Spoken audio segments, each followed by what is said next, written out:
네, 안녕하세요. 펀드 마케팅팀의 김동민 차장입니다. 예, 밤이 좀 늦었는데요. 오늘 제가 이렇게 또 녹음이죠. 녹음을 한 이유는, 잘 아시겠지만, 지금, 현재도 이제 외신에서 소식들이 많이 들려오고 있거든요.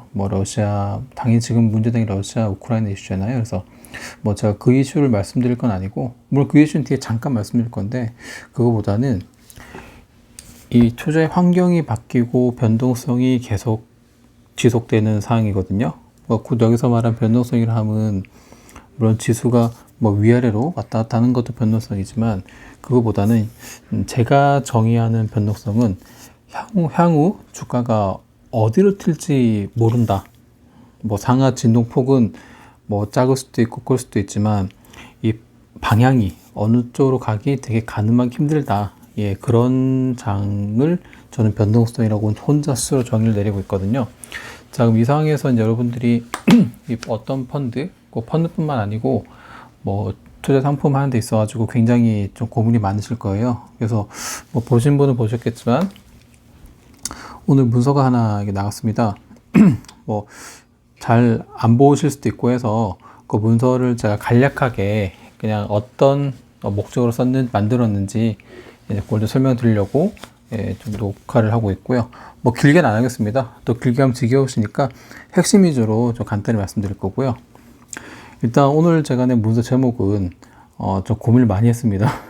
저는 문서 제목을 정할 때 고민을 좀 많이 하거든요. 왜냐하면 너무 식상하게 하면은 또 저런 문서겠지 하고 이렇게 미리 짐작을 하셔가지고 안 보실 것 같아서 좀 제목을 나름 고심을 해서 이렇게 정했죠.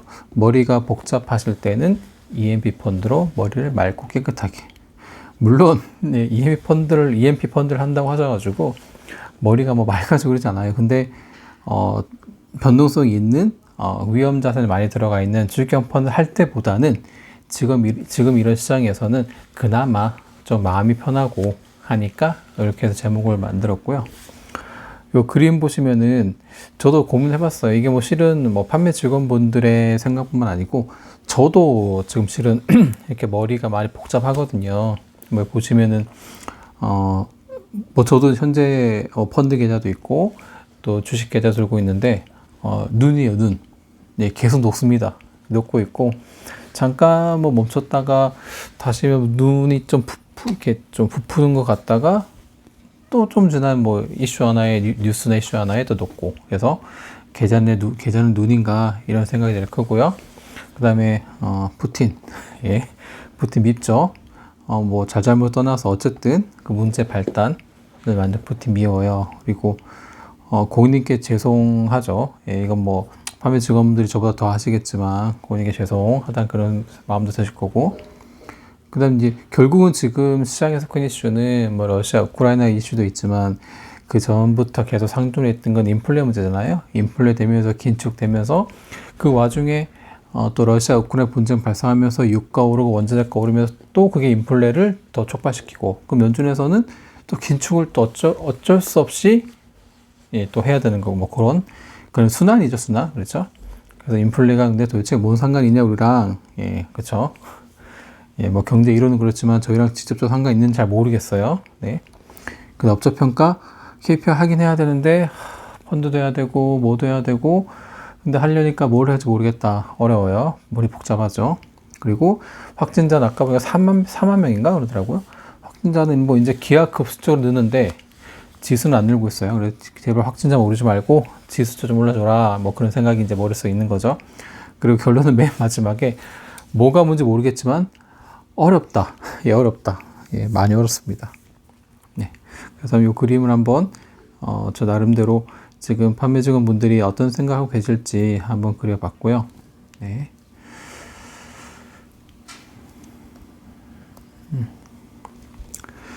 그래서 제가 여기 문서를 만든 거는 결국은 어떤 특정 자산에 대한 특히 위험 자산이죠. 위험 자산의 비중이 많아서 그 방향성 투자를 하기가 되게 엄청 애매한 상황이잖아요. 그러면 결국은 자산 배분을 해놓은 상태에서면 그 변동성을 줄일 수 있고 향후 어떤 장세가 가든 물론 좀 깨질 수는 있어요. 근데 다른 위험 자산에 비해서는 훨씬 덜 깨지고 또 변동성 관리가 되는 그런 펀드. 뭐 예전에도 뭐 저희가 많이 말씀드리긴 했는데 뭐 솔직히 뭐 작년이나 재작년 같은 경우에 특히 2020년이죠. 2020년 3월 달에 코로나에서 엄청 주가 확 빠졌다가 그 이후로 V자락 나오고 작년도 뭐 그렇게 뭐 일부에선 시장이 안 좋았던 하지만 실은 안 좋진 않았어요. 좋다가 이제 하반기부터 조금 스물스물 이제 상승 탄력이 좀 둔화되긴 했는데 결국은 작년 재작 같은 경우에는 이 변동성 장세라기보다는 어떻게 보면 방향성 투자가 이제 더 쉬웠죠. 여기서 쉽다는 이야기는 정말 투자가 쉬워서 쉽다는 얘기가 아니고요. 뭐 솔직히 2020년에 그냥 놔두면 다 올랐어요. 그런 시장에서는 뭐 이 자산 배분이라든가 뭐 EMP 펀드라든가 이거에 대한 관심도 많이 떨어지거든요. 근데 올해는 좀 분위기가 다르잖아요. 이게 뭐 크다면 큰 이슈일 수도 있고 또 작다면 작은 이슈일 수도 있지만 뭐 되게 지정학적 이슈라든가 뭐 지금 러시아 이슈 같은 거요. 그다음에 뭐 긴축, 미 연준의 긴축 정책, 인플레 이런 이슈들이 어떻게 보면 좀 자산 시장에는 좀 많은 영향을 미치거든요. 결국 기존에 왔던 그 프레임이랑은 좀 분위기가 바뀌는 거잖아요. 그럼 거기에 대처하기가 굉장히 힘들어요. 왜냐하면은 뭐 경제 이론대로 뭐 A는 B다, A가 되면 B가 되고 이렇게 잘 안 되거든요. A인데 예전에 B였는데 지금 C가 될 수도 있어요. 그러면은 그런 상황에서는 특정 자산에 몰빵하게 되면은 특히 변동성 관리, 특히 하락 위험에 방어가 안 되기 때문에 물론 방어란 표현이 뭐하긴 해요. 덜 깨지는 거죠. 왜냐면 덜 깨져야지 올라올 때도 수익률 회복 속도가 빨라요. 근데 와장창 깨져버리면은 올라갈 때 속도가 너무 느려버려요. 그렇죠? 그래서 그런 목적에 지금 시장에서는 좀 EMP 펀드에 좀 관심을 가지시고 실은 EMP 펀드 조금 마음을 좀 부담을 덜한 상태에서 추진을 하셔도 크게 부담이 없다. 예, 그거를 말씀드린 거고요. 뭐 펀드는 아시겠지만 ETF만 여러분들이 엄청 좋아하시는 ETF만 가지고 하는 거고요. 뭐 이론적인 얘기하지만 ETF가 이제 펀드보다 비용이 좀 싸니까 뭐 저런 비용을 할 수 있다. 그 다음에 특히 EMP 같은 경우 ETF만을 하기 때문에 거기에 다양한 ETF가 들어가 있어요. 그 ETF 한 개가 아닌 보통 뭐 최소 10개 이상 들어가겠죠. 뭐 제가 뒤에 자산도 보여드리겠지만 결국 분산 투자가 가능하다는 거죠. 뭐 주식, 채권, 뭐 원자재, 뭐 대체, 금 여러 가지 줄 수 있거든요. 예. 그래서 결국은 EMP 펀드는 지금같이 시장에서 변동성 관리가 가능한 펀드다. 그리고 향후 시장 방향성, 물론 얘도 방향성이 안 좋으면 깨질 수 있어요. 근데 결국은 그 안에 있는 자산 간의 상관관계죠. 뭐 어떤 자산이 오르면은 얘는 오히려 빠지고 얘가 빠지면 오르는 그런 상관관계를 이용하기 때문에 와장창 깨지지 않는다. 이 와장창 이게 진짜 무서운 거잖아요. 글자도 안 써지네. 와장창 결국 뭐 이렇게 된 거죠. 이거는 막을 수 있다. 예. 그 저희가 파는 뭐 EMP 펀드가 몇 개 있긴 한데 지금 보시는 것처럼 여러분이 가장 많이 하시는 IBK 풀바, 그다음에 NH 뉴 패러다임 잘 모르실 수도 있을 건데 이게 있어요. NH 뉴 패러다임이라고. 그다음에 NH 대체 투자인컴 이거 아시죠? 그다음에 NH QV, 그다음에 미래스 글로벌 코어. 물론 이제 글로벌 코어 같은 경우에는 EMP 펀딩이긴 하지만 그러니까 변동성 관리하는 EMP 펀드랑 좀 약한 거리가 있어요. 그건 이제 뒤에 따로 말씀드릴게요. 네. 아이고. 네, 다음 페이지입니다. 자, 그래서 최근 EMP 펀드들의 수익률, 뭐 일단은 제일 먼저 뭐니뭐니 수익률을 봐야 될 거잖아요. 자, 보시면은 자, 일단 연초 이후부터 볼게요.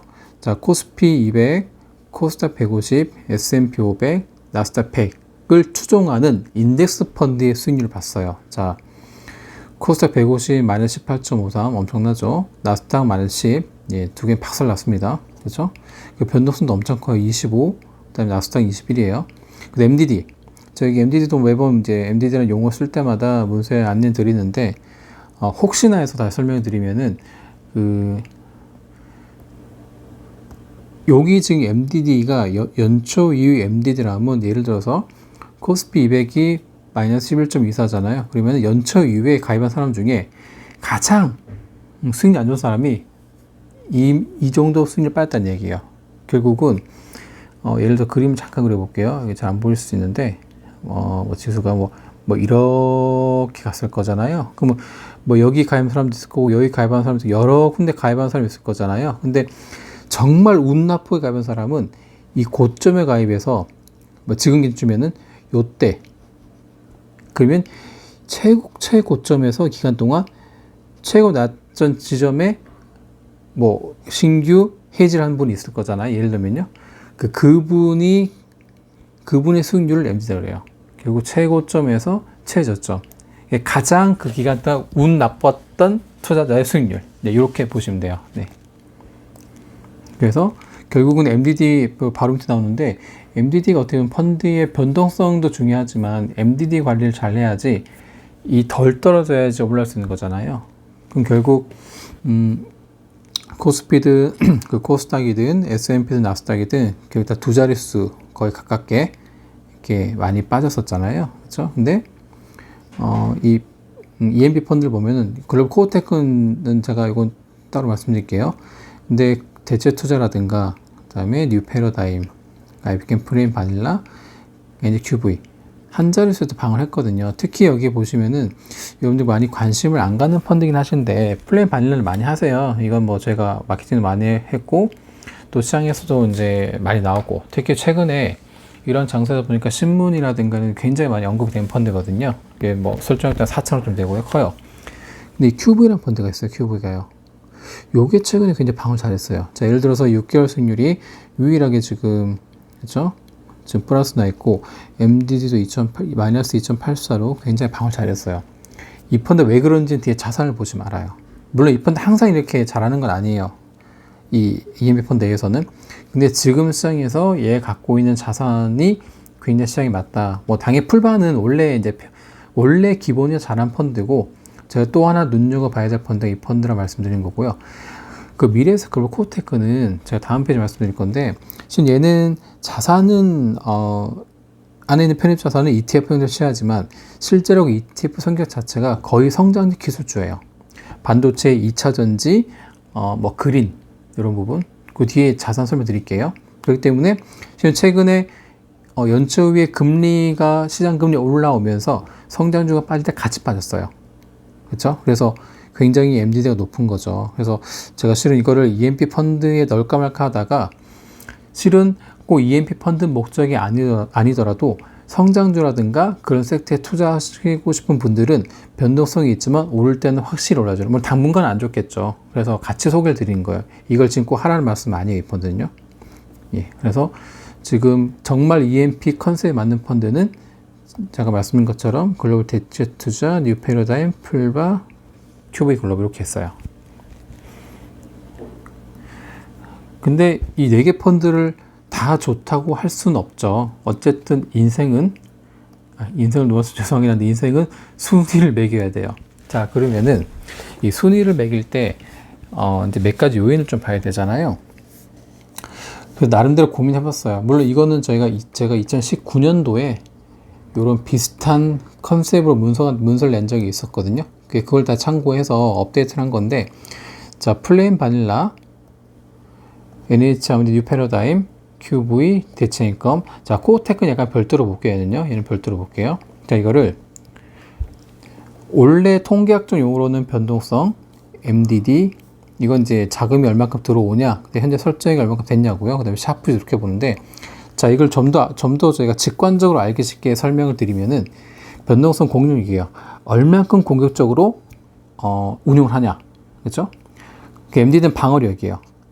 아까 말씀드린 것처럼 특정 기간 동안 상하폭 가장 수익률 나쁜 사람이잖아요. 근데 결국 MDD가 작아야지 나중에 회복을 할 때 그만큼 빨리 올라올 수 있다는 거거든요. 그래서 MDD는 방어력으로 보시면 되고요. 이 자금 유입과 설정이 그냥 보급. 자, 우리가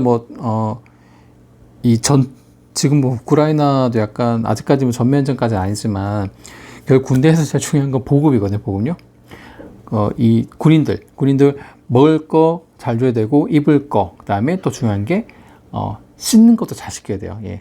그게 다 보급이 친 거거든요. 그럼 결국 펀드에도 자금이 꾸준히 유입이 돼야지 무슨 자산을 사고 싶어도 신규로 자금이 있어야지 뭘 사거나 할 거잖아요. 그렇죠? 물론 엄청나게 금이 많이 들어오면 좋은 건 아니에요. 적정 규모가 있는데 근데 지금 여기 있는 펀드들은 뭐 1조 단위 넘는 펀드가 아니기 때문에 운용은 충분히 가능해요. 그래서 결국은 자금이 설정액이 작은 펀드나 추가적으로 유입이 안 되는 펀드들은 아무래도 이제 매니저가 뭘 하고 싶어도 결국 예를 들어서 A라는 뭐 자산이 보니까 아직 자기 펀드에 편입이 안 돼 있는 뭐 종목이 있는데 그걸 사고 싶으면은 신규장 들어오면 사면 되는데 신규장 안 들어올 경우에는 기존에 들고 있는 거 물론 마이너스는 안 팔겠지만 어느덧 수익 난 거를 걔가 더 나고 수익이 더 날 것 같더라도 걔를 팔고 딴 걸 사겠죠. 그럼 이러면 아무래도 이제 확률적으로 볼 때는 추가로 자금이 유입되는 펀드보다는 조금 운용의 묘가 조금 떨어질 수 있다. 예, 그렇게 보시면 되고요. 뭐 전투율성이 차트보시면 아시죠? 그 위험 대비해서 수익률. 그러니까 한 단위 위험당 수익률이 얼만큼 되냐? 결국은 변동성을 같이 감안한 위험이거든요. 결국 숫자가 높으면 좋은 거예요. 그렇죠? 근데 이걸 항목별로 보면은 그 플레인 바닐라 변동성부터 먼저 볼게요. 당일 변동성은 그 미에스 그룹 코호테가 제일 크죠. 얘는 아까 말씀드린 것처럼 성장주이기 때문에 변동성 21이면 웬만한 추식형 펀드랑 똑같아요. 그렇죠? 예, 당일 애들 크고요. 공익률은. 그 나머지 뭐 풀반은 6.3, 뉴페리단 8, 큐브인이 6.73, 대체임금 9.9. 뭐 거의 한 자릿수랑 비슷한 거죠. 그래도 뭐 풀바 정도가 근데 별표는 제가 임의로 표시한 거긴 한데 이게 별표가 꼭 이게 낮다고 나쁜 건 아니에요. 변동성 말 그대로 상하 위아래 얼마큼 움직이는 거기 때문에 이 고객마다 달라요. 제가 얼마 전에 밴드에도 한번 올려드렸었는데 변동성 개념에 대해서 그것도 제가 나중에 한번 시간이 되면은 따로 한번 설명을 드릴게요. 근데 일단은 변동성은 좋고 나쁜 문제가 아니다. 결국 내가 얼마큼 감내할 수 있냐, 상하 6만큼 움직일 거냐, 8만큼 움직일 거냐, 21만큼 움직일 거냐, 그 차이지. 그래서 여기 별표가 있다 꼭 나쁘다 그런 의미 아니에요. 근데 방어력은 좀 달라요. 방어력은 최대한 물론 지금 다 당연히 마이너스겠죠. 마이너스긴 하지만 최대한 숫자가 작아야 돼요.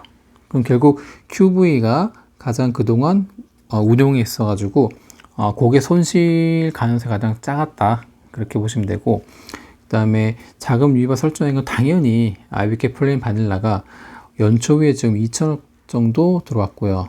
네, 현재 4천억이에요. 근데 뭐 이거는 운용사가 마케팅, 뭐 운영도 잘했지만 마케팅도 잘했고 또 온라인 노출도 많이 되다 보니까 각 은행이라든가 뭐 연금 이제 금액이 많이 들어와서 그런 거고요. 근데 물론 큰 펀드 이 정도 규모면 괜찮아요. 다른 펀드 같은 경우에는 그 뉴패러다임은 154억, 네, 큐브는 60억, 뭐 대체인금은 43억이고 뭐 코탱어는 560은 적당하죠. 그래서 설정액이 좀 작긴 한데 뭐 운용사에 그렇게 문제는 안 되지만 일단 객관적인 기준에 따라서 본다면은 일단 자금이 꾸준히 유입되고 현재 설정이 큰 풀바가 그다음 이런 부분에서는 가장 우수하게 보인다 이렇게 보시면 되고요. 샷풋은 좀 다르죠. 샷풋에서는 결국 변동성이 작으면서 수익을 가장 많이 내는 펀드가 좋은 거예요. 뭐 제가 이게 네모 박스인 거는 IBK 풀바 플러스 된 건 한 거거든요. QV 대체인금. 근데 QV가 운영을 되게 잘했죠. 결국 변동성도 작으면서 수익률은 제일 잘했다는 얘기예요. 물론 이거는 조금씩 바뀌긴 하겠지만 현재로서는 최근 성과로는 QV하고 풀바가 좋았고 대체인금도 나쁘진 않았지만 얘는 뭐 아시는 것처럼 뭐 뒤에 종목 보여드리겠지만 종목 자체가 현재 시장에 조금 잘 맞아요. 그래서 올해 저희가 뭐 한 2주 전에 또 저희가 아문디 화상회 할 때도 이 펀드에서 말씀드렸었고요. 그래서 올해 이 펀드 자체는 뭐 중요한 중수익까지는 아니지만 그냥 많이 고민을 안겨드리지 않을 펀드로 저희가 보고 있습니다. 네.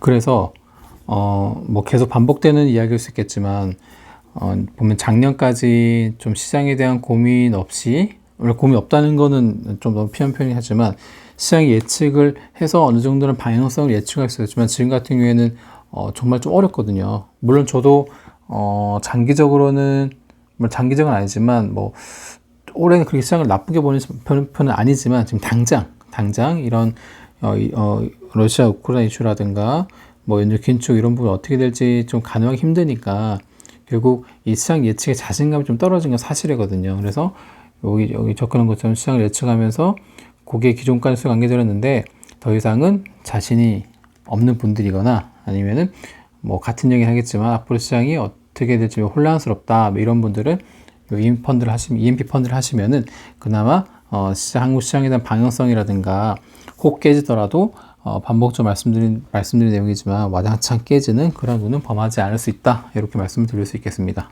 예.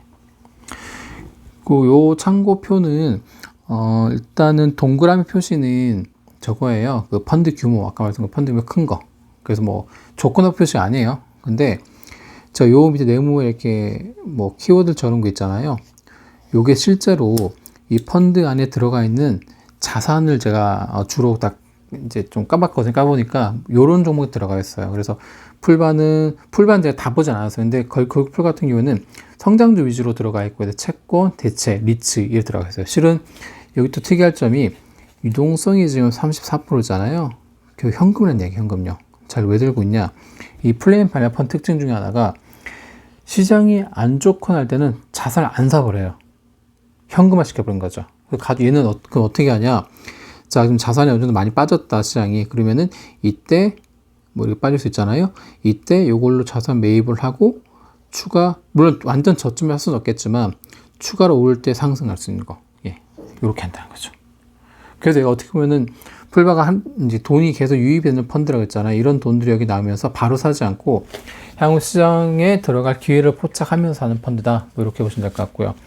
그 나머지는 이제 전형적인 자산 배분형 펀드들이에요. 그래서 뉴페라단 같은 경우에는 주식 뭐 채권 반 정도 하고요. 그 다음에 대체 정도 들어가 있고, 제 자산 좀 더 보여드릴게요.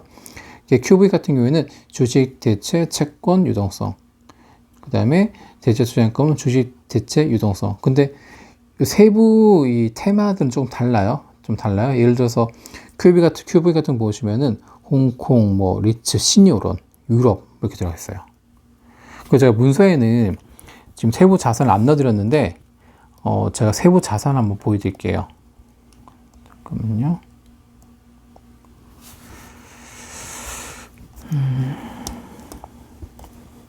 이렇게 별도로 제가 정리를 해봤습니다. 자, 일단 아문디 QV예요, QV. 자, 요거는 제가 운용사에서 요거 티커만 받아가지고 실제 다 티커 조회를 해서 실제로 얘가 어디에 투자하는지를 다 일일이 까봤거든요.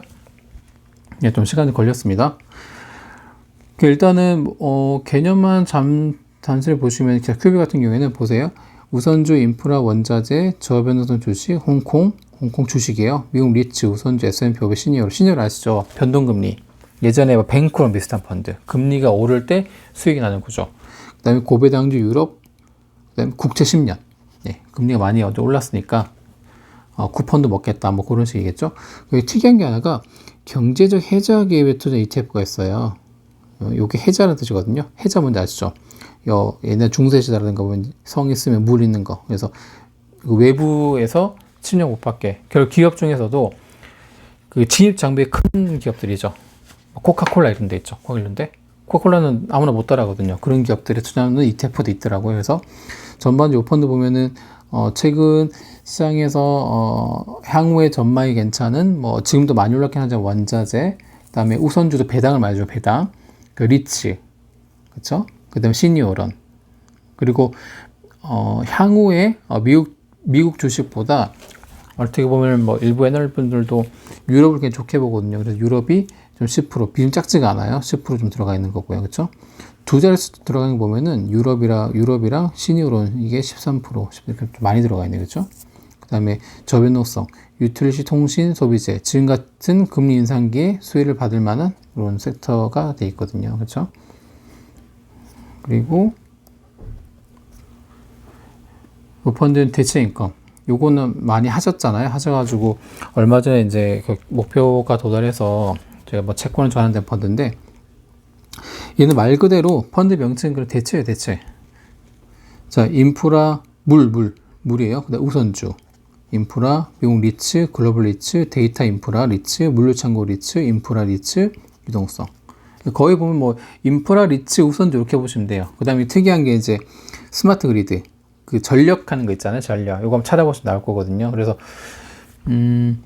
예전에는 이제 요 대체 인컴이 뭐 태양광이라든가 그 신재생 이런 것도 있었거든요. 근데 조금 포트를 바꾸더라고요. 그렇죠? 그래서 그런 펀드가 있다고 말씀을 드리고 종목 이렇다 말씀드리고 그 다음 뉴 패러다임. 얘는, 얘가 이 펀드는 종목이 조금 많아요. 근데 좀 다른 게, 잘 보세요. 중국 채권, 미국 중기 채권, 요건 SI 주식이에요. 고배당주, 헬스케어, 자율주행, 우선주, 밀레니얼, 핀테크, 전기차, 채권, 리츠, 인프라, 전화사채, 물가연동체, 반도체 채권, 한국 뉴질펀드. 자, 얘는 다른 펀드에 비해서 기술주, 성장주가 좀 많아요. 그래서 아까 앞에 기억나실지 모르겠지만 MDD가 다른 EMP 펀드에 비해서 조금 높아요. 예, 그거는 다른 펀드에 비해서 여기 뭐 헬스케어, 자율주행, 핀테크, 전기차 이런 부분 좀 들어가 있거든요. 그렇죠? 그래서 채권도 이 중기채가 있다 보니까 지금 금리가 오르면서 비중이 뭐 크진 않지만 오르면서 채권가 빠질 때 약간 영향을 좀 받은 것도 있거든요. 그렇죠? 그래서 펀드의 특징이 있으니까 조금 보시면 될 것 같고요. 지금 조금 개인적으로 조금 좋게 보는 펀드는 실은 두 개예요. IBK 풀바랑 QV. QV 종목 보여드렸죠? 보여드렸죠? 딱 봐도 뭔가 공격적이진 않은데 지금 시장하고 맞겠다. 약간 그런 분위기잖아요. 그렇죠? 그래서 그럼 얘 두 개를 수익률을 한번 비교를 해봤어요. 자, 2020년 1월부터거든요. 1월부터인데 여기 파란색은 풀바, 그 다음에 초록색은 암드 QV, 그리고 빨간색은 삼성 믿음직한 사기를 펀드인데 이거 제가 판매하는 건 아니에요. 근데 이거 제가 왜 했냐면은 여기 삼성 자산운용에서 운영하는 펀드인데 그 레이달리오 할아버지 아시죠? 아저씨는 할아버지죠? 포베덜 사계절 그거를 표방한 펀드예요. 근데 아마 이걸 좀 아시는 분 아실 건데 레이달리오의 그 포베덜 포트폴리오는 자산 배분 비중이 딱 정해졌어요. 그냥 물론 딱 그렇게는 않겠지만 거기를 추종하는 펀드이기 때문에 배분비 자체가 딱 정해져 이렇게 유동적이지 않아요. 근데 결국은 성과를 봤을 때는 최근에 이제 이분이 되게 욕을 많이 먹거든요. 그래서 뭐 일부 시장에서는 뭐 좋아하는 사람 반반이에요. 반반. 좋아하는 사람, 안 좋아하는 사람 이렇게 반반. 근데 펀드 성과 봤을 때는 모르겠어요. 예전엔 좋았겠지만 최근에는 시장에 대한 방어를 조금 못했고 오히려 이런 펀드들, 물론 자산 다르죠. 얘는 뭐 금도 있고 금, 채권, 뭐 주식 다 있는데 얘는 대체 뭐 리츠 뭐 이런 거 있으니까 좀 방어는 잘 하면서 꾸준히 올라왔잖아요. 두 펀드 차이가 뭐 그렇게 성과 차이 크진 않아요. 근데 결과적으로는 최근에는 큐버에 낮긴 했는데 두 개 보면 이게 들쑥날쑥해요. 그래서 뭐 풀바도 좋지만 QV도 좀 관심을 가지셔도 좋겠다는 의미에서 제가 요거를 차트를 한번 가져와 봤고요. 제가 여기까지 하고 요 뒤에 부분은 별도로 녹음을 할게요. 왜냐하면 지금 27분이라서 지겨울 수 있으니까 여기까지 좀 녹음하고 요 뒤엔 제가 좀 몇 개 좀 말씀드릴 부분인데 그건 제가 별도로 파일을 녹음할 테니까 혹시 관심 있는 분들은 뒤에 녹음하는 것도 같이 보시면 되고요. 일단 펀드 부분은 여기까지 하겠습니다. 그래서 아까 말씀드린 것처럼 BNP 펀드가 뭐 수익률이 엄청나게 이렇게 많이 나고 그런 펀드 아니에요. 근데 변동성 관리가 되기 때문에 되게 지금 이렇게 고민을 많이 하시잖아요. 그죠? 그리고 KPI도 하셔야 되잖아요. 물론 이제 경영 전략에서 업체평가에 펀드를 선택을 많이 안 하셨더라고요. 제가 다 보니까. 물론 그렇더라도 기본적으로 그 부분 위에 따른 업체평가도 있고 또 기존에 이제 펀드 하신 분들이 지금 어떤 펀드를 하시고 고객님 같은 경우에 해지 자금 있는 분도 있잖아요. 근데 뭐 멍하니 현금 들고 있는 방법이지만 자, EMF 펀드라도 하셔가지고 조금 시장이 갈 때 빠질 때 덜 빠지고 올 때는 덜 먹지만 마음 편하게 할 수 있는 EMF 펀드도 많이 관심을 좀 가져주십사 하고 자, 이렇게 별도로 문서도 내고 따로 말씀을 드리고 있습니다. 예. 제가 뒤에 내용은 바로 녹음을 해서 올려드릴 테니까 EMF 펀드는 여기서 끝낼 거고요. 좀 하여튼 많은 관심을 좀 부탁드리고 궁금한 사항이 있으시면은 전화 메모로 말씀해 주시면은 좀 답변을 드리도록 하겠습니다. 네, 감사합니다.